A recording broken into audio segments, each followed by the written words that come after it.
Example 173. It says consider the following data, and then part A, find the least squares line. So they give us a bunch of summary values, basically the sum of x, the sum of x squared, so on and so forth. They give us the sample mean for x, the sample mean for y, and then they tell us the number of values is 7.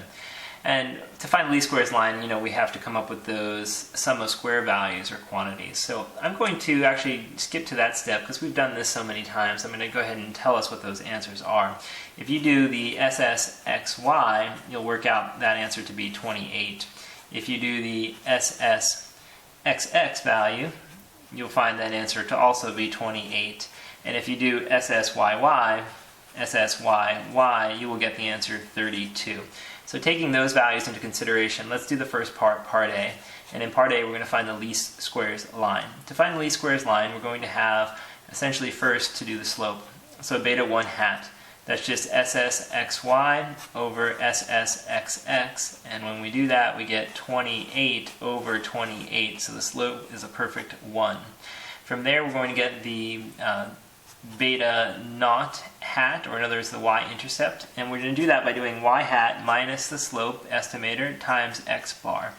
And so y bar minus the slope estimator times x bar. So we plug those numbers in, we'll get a certain answer. Let's do that now. We actually have the x bar and y bar given. It's 4 and 6 for the x, 4 for the x bar, and y bar is 6. So let's do that. It'll be 6 minus 1, right? Times 4, and obviously you don't need a calculator for that. The answer is 2.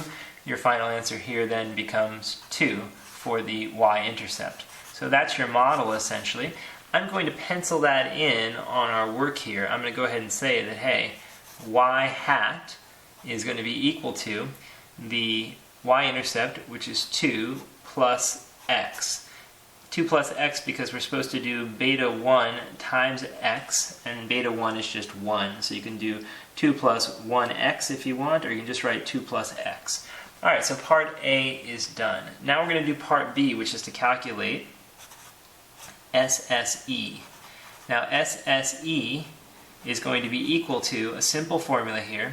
It's SSYY minus beta 1 hat times the mixed term SSXY. And we can plug in these numbers because I gave SSYY to us already. It's 32 minus the slope, which is nicely 1. So we can just say 1 times SSXY, and that value is 28. And again, we don't need a calculator for this. It's 28 taken away from 32. The answer will be 4. Okay, so we have the part for part B, which of course is going to be 4. Now, once we have 4, we're going to do part C, which is to calculate s squared. Now, s squared has a certain formula. The formula is pretty easy. It's SSE over n minus 2. So, SSE for us will be 4. N minus 2, well, n is 7, so minus 2 is going to give you 5. That means the answer is 0.8. And by the way, if we want to get s from that, which I want to here, I'm going to take the square root of 0.8 to do that. So let's do that really quickly. We'll say the square root of 0.8. Close it up, hit enter, and we get 0.8944. 8944. Let's go ahead and give it one more place, 3. We're actually going to need this number later on, so I'm going to keep that there. And I'm going to say that s squared is, of course, 0.8, but I'm also going to say that s is equal to 0.89443. We'll use this s value in our next step. Our next step is D, which is to find the 95% confidence interval for the mean value of y when our x prediction value is going to be 2.5. Okay, so what I'm going to use is our formula, and I'm going to use that as a set of steps. Let's do the first step. The first step is to make a prediction to get y hat, right? So our y hat will basically involve us plugging in the x predicted value into our equation. So we're literally going to have 2 plus 2.5 here, which means our prediction is 4.5. Alright, now that we have that value, our next step is to get our table value, t alpha divided by 2, with an alpha level of 5% and our degrees of freedom being n minus 2. Okay, so what that's going to work out to be is t, now half of 5%, of course, is going to give you 0.025, and n minus 2 is going to produce a degrees of freedom of 5. Let's go to our table finally and get that critical t value. Okay, so we're looking up 0.025, so we're in the 0.025 column with 5 degrees of freedom. So 0.025 with 5 degrees of freedom, we find the answer 2.571. Okay, so we find the answer 2.571. 2.571. So that is our critical value, and that's a very important number for us. It's actually going to be the same number we'll use in step E, so that's going to be good to have.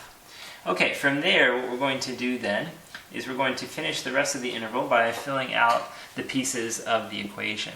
So first thing we'll need is the margin of error, and you remember how to do that. It's the formula t alpha divided by 2, s times the square root of 1 over n plus xp minus x bar quantity squared over ssxx, right? Okay, so let's work that out using our calculator. I'm just going to enter the numbers in directly to save time because we're basically going to be doing this work here for the next problem as well. I'm storing this number that's left in my calculator. That number was just our s value. I'm storing it as x so we can use it here, okay? All right, so let's do it. T alpha is 2.571. And then I'm going to do times s. S I stored as x, so I'm just going to do times x times the square root of, the square root would be 1 over 7 because n is 7, plus, open parentheses, xp. Now xp in this part of the problem is 2.5. So we're going to do 2.5 minus x bar. Now x bar we used before. Remember x bar was up here. We saw that in the problem it was 4, right? So it's given to us as 4. So x bar is 4. Close that up, square, and then finally divide by the ssxx, which we calculated to be 22. So divide by, 28. Divide by 28. Close up your parenthesis, hit enter, and you get the value ultimately of 1.0864, let's say. That's your error. I'm going to store that under my calculator. I'm going to store it under alpha E, so I'm putting it under the letter E, E for error. Alright, now I'm going to take that error and add it and subtract it to the y-bar value we got in the beginning. That y-bar value was 4.5. So if I do that, if I do y-bar minus the error and y-bar plus the error, that'll produce our answer. So our y-bar is 4.5. I'm going to subtract off that error, and then I'm going to do the same thing, but I'm going to add it this time. So when I do that, I get 3.41 up to 5.59. 5.59. Alright, so that's my confidence interval for the mean value of y when xp is 2.5. This data has no context, so it doesn't really matter what this all means, right? So we're just going to move on from there and do the next step. The next part of the problem is part E. Part E is the prediction interval. So we'll do the same things over again. We'll just take our y hat value. This time it's a prediction interval, so we're going to still do a similar part. The only thing that's going to be different is the margin of error here. We're going to take the equation. The equation, remember, was from our step here, 2 plus x. So it'll be 2 plus xp, in our case, is 4.6 for part E. 4.6. So it gives you 6.6 ultimately. That is your prediction equation estimate, right? So after plugging in xp, we get 6.6. From there, we're going to do the t alpha divided by 2 n minus 2 value. Well, it turns out everything about this problem is the same with that regard because it's a 5% alpha. Chop it in half, you get 0.025. The n minus 2 degrees of freedom is still 7 minus 2, which is 5. So we should get the same number, 2.571. No change there. Then we take that number and use it in the next part of the problem. The next part of the problem would be to calculate the margin of error. So filling in the formula basically that we have above with one exception. We're going to do the t alpha divided by 2, 2.571. We're going to have the same s value that we had before, right? The s value here was, 0.89443, right?